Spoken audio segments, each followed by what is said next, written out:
This is FRM Part 1, Book 3, Financial Markets and Product Interest Rate Futures.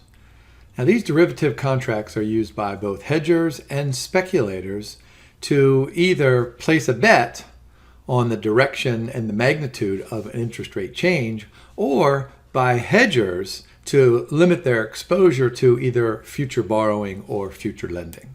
So let's look at the learning outcomes here. We need to worry about the time of the year. Most people think that there are 360 days in a year, and that's of course how many there are, but there are day count conventions, so we'll talk about those.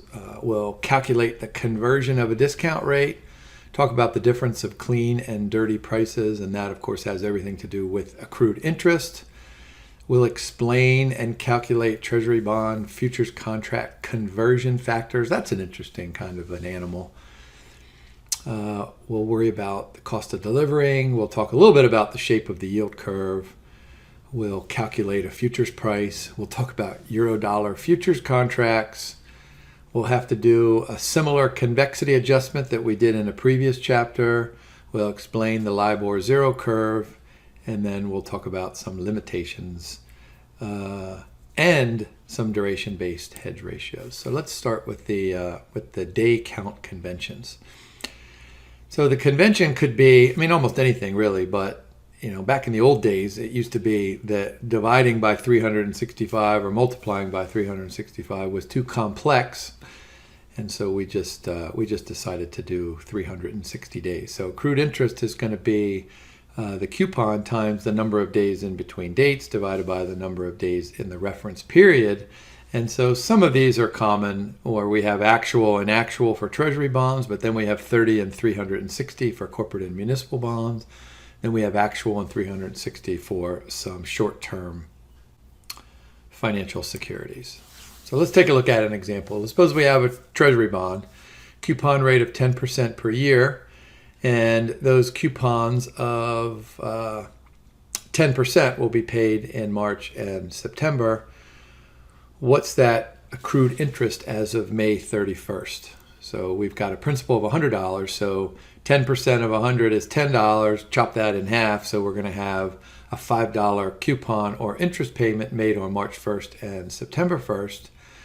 So we'll have to go out and either get our fingers out or get our calendars out, so the number of days between May 31st and the last coupon, March 1st, we can do the 30 plus the 30 plus the 31. That's easy because we just have those whole months. Do you guys remember from, second grade, when do you learn how many days there are in each month?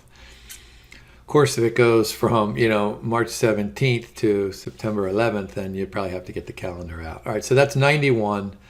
Divide by the 184 times the $5, and that gets us 247. The difference between clean prices and unclean prices, of course they're called dirty prices, really is just the amount of accrued interest.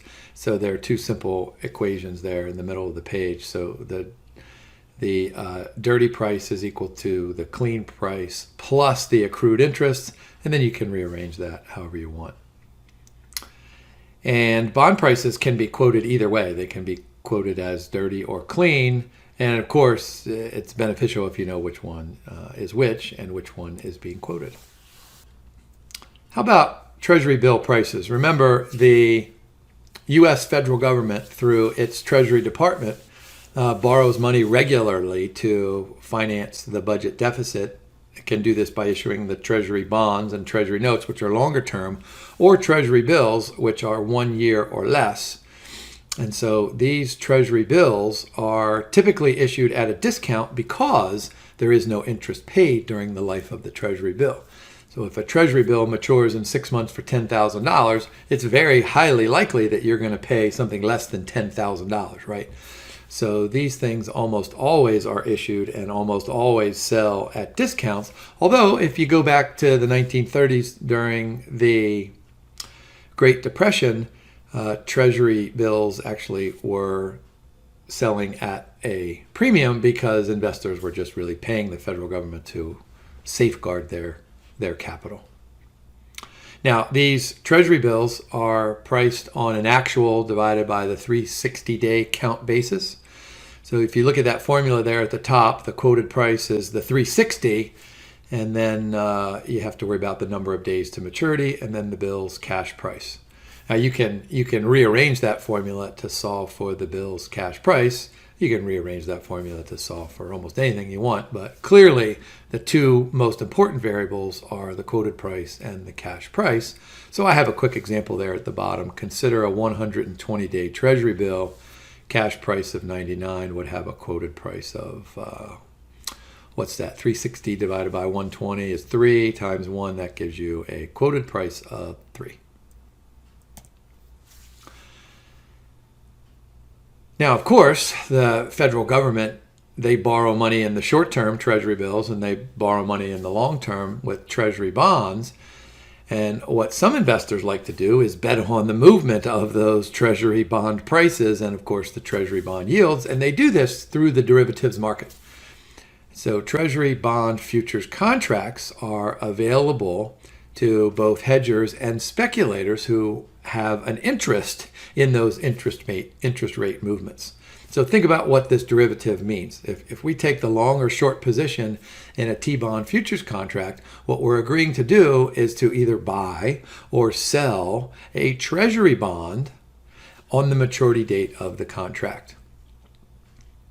Now, if we actually want to deliver this or take delivery of this underlying Treasury bond, we've got to do it with terms to maturity of 15 years or more. Remember that the federal government, when it issues a bond, issues almost always 30-year bonds, but then over time, 30-year bonds become, 29 and 28 and 25. And once they get down to 15, once they get less than 15 years left to their maturity, then they are no longer deliverable in this derivative market. So remember, you can take either the long position or the short position. And I've mentioned this multiple times in previous chapters that 98 or 99% of all derivatives contracts are settled in cash. So notice my second block point, the cash received by the short position in a Treasury bond futures contract is given by that equation there, blue in the middle of the page. Notice we've got the 360 in the numerator. And then we're going to multiply that. Of course, we're going to weight it by the time, so divide it by n. We've got to weight that by the quoted futures price, and then a conversion factor, and then add in the accrued interest.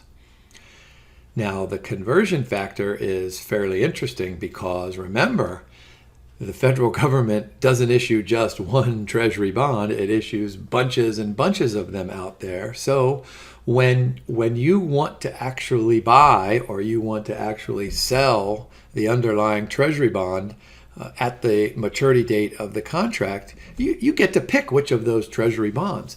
And so the Treasury bonds that are actually out there trading are probably not going to have the same terms that are outlined in the derivative market. So we need to convert them to kind of turn them from apples and peaches into apples and apples. And there's the conversion factor.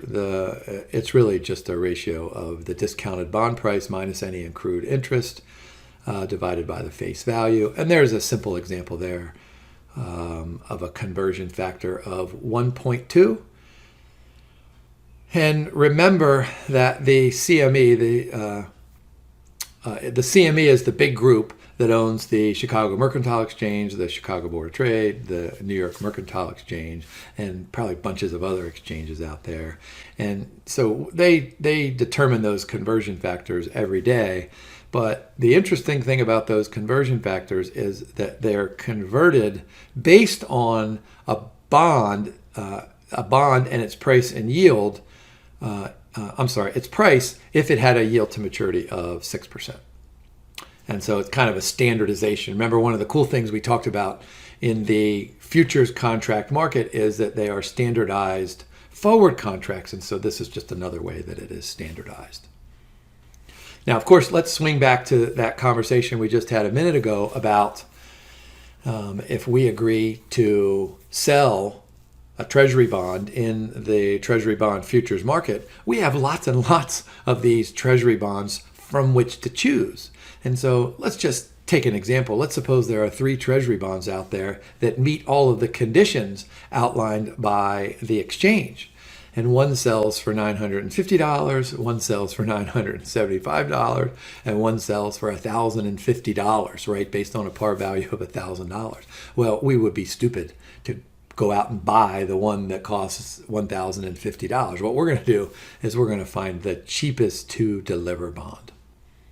So look at that first block point. What do I have written there? It's the bond refers to the cheapest bond that could be delivered to the long position in line with contractual specifications. Okay. And so notice the circle point I have there. This is necessary so that we can turn apples into apples. So the discrepancy between the market price of the security and the conversion factor. So of course, picking one bond for delivery over another can be advantageous. And there's a good equation for the cheapest to deliver bond. Now, of course, we're going to have to worry about these cheapest to deliver calculations so that we can price this particular contract.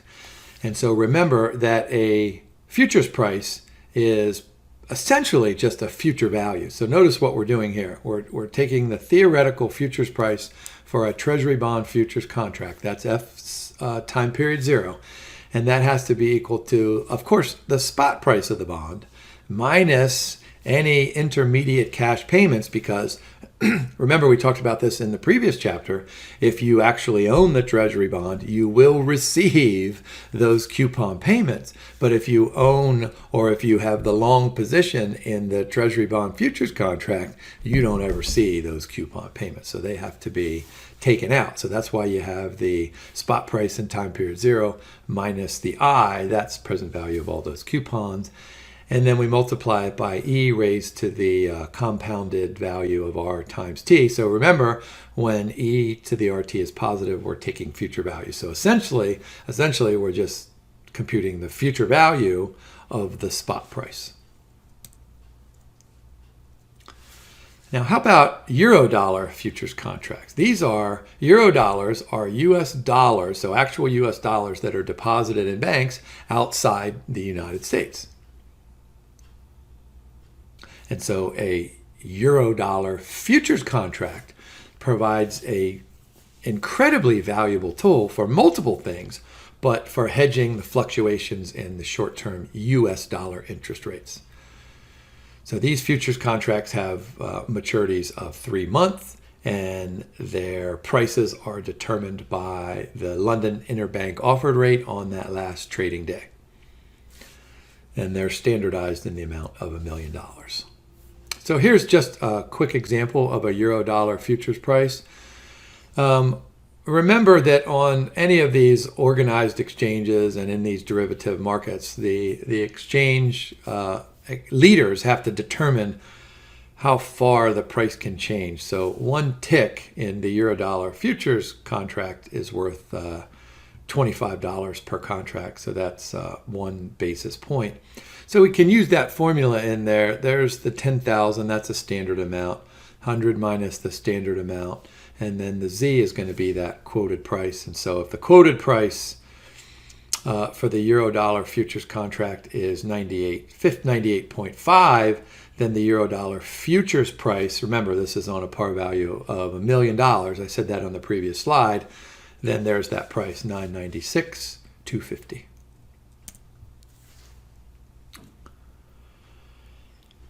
Now, when these Eurodollar futures contracts mature, and remember that on the futures exchange, we're going through daily settlement. So we're marking to market every day, but there might be an issue because there will be differences. There could be differences. Sometimes it's more likely than others. Differences between the actual forward rates and those implied by those futures contracts. And so do you remember when we were doing bond pricing in a previous chapter, we had to make a duration adjustment and a convexity adjustment? Well, we're going to do something similar here. So the actual forward rate is going to be the one implied by the futures contract, right? So the forward rate that's going on in this derivative market, you get a rate, and then we're going to have to adjust it by things like oh my gosh, standard deviation and time. So we have two times. We have the maturity date of the futures contract and then the maturity date on the underlying contract. And so that formula over there is a minus. We've got to do the 1/2 because it's a derivative, and then we multiply it by the volatility in time.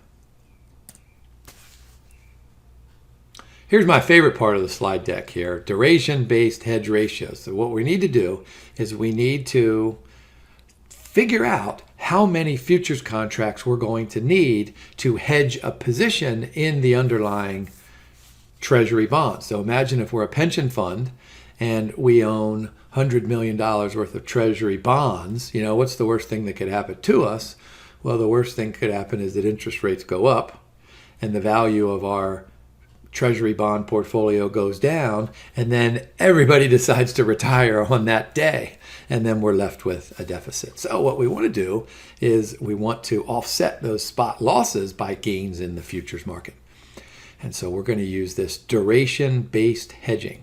And so there's the formula for the N is the number of futures contracts required. And notice there's a minus sign there because we're going to take the short position because we're worried about interest rates rising, right? Interest rates rise and then bond prices fall. So we want to win. We want to have the short position when bond prices fall. That's why we have the minus sign there. And that formula in the numerator is just going to be the value of the fixed income portfolio being hedged times the duration of that portfolio divided by the price of the futures contract multiplied by the duration of the asset underlying the futures contract. So this is called duration-based hedging because you have spot over futures like we always do in all of these number of futures contracts computations, but we're adjusting those numerators and denominators by the duration of the relevant security. So here's an example, a quick example that I worked up. Pension fund, 25 million portfolio of treasury bonds, duration 6.1. Cheapest to deliver bond, duration of 4.7. 6-month treasury bond futures price is 127. Now remember, these contracts are standardized, so the treasury bond futures contract standard amount is $100,000. So when you see treasury bond futures price of 127, just add 3 zeros to the end of whatever that number is. So there we can quickly input those values and get a number of contracts of minus 255 contracts. Now what this is going to do is this is going to fully hedge. Notice in the very last sentence above the formula I have the number of futures contracts to fully hedge. So we're fully hedging that 25 million. If we only wanted to half hedge, then we would only put 12.5 million in that numerator, right? Or whatever fraction of the portfolio that we want. Now, the learning objectives do not ask you or do not require you to see what happens after you take this, but I thought it might be interesting to go work through just a very quick estimated example. All right, so we have this treasury bond portfolio, 25 million. Let's suppose that yields rise over the next 6 months. All right, so interest rates go up. This is bad news for the portfolio as it will lose value. Let's just suppose, for argument's sake, that the new value is 23.5 million. So in the spot market, we lost 1.5 million, right? But we shorted 255 of these T-bond futures contracts. So the good news is that when the treasury bond futures contract price falls, we're going to gain. And it's possible, notice I have there in words, in fact, if the hedge is executed properly and the yield curve changes are parallel, then we can develop something that's called a perfect hedge. We can actually see that the gains in the futures market will be 1.5 million. So we lose 1.5 in the spot, we gain 1.5 million in the derivative, and so our portfolio value is returned to its original 25 million. That should make perfect sense. That looks like a perfect hedge. Now, perfect hedge only works as if the assets in the two markets are identical. And so here we own treasury bonds, and there are treasury bonds in the derivative market. It doesn't work if these two things are not the same. Now, of course, let's take a deep breath and say, all right, Jim, does duration work perfectly? And the answer is no, it doesn't work perfectly. It works extremely well. It works extremely well if you have small changes in yields. Because remember that duration is some estimate. The dollar duration is an estimate of the slope of that line.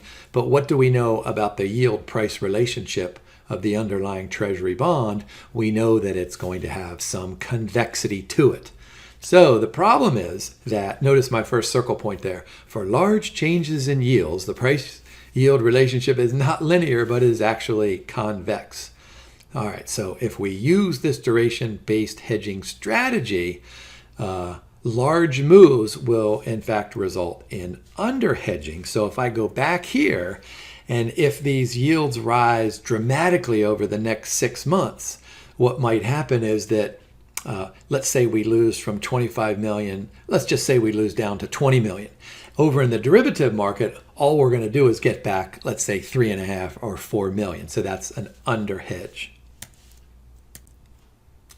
And that takes us through, next up, our swap contracts, which are exceedingly cool derivatives.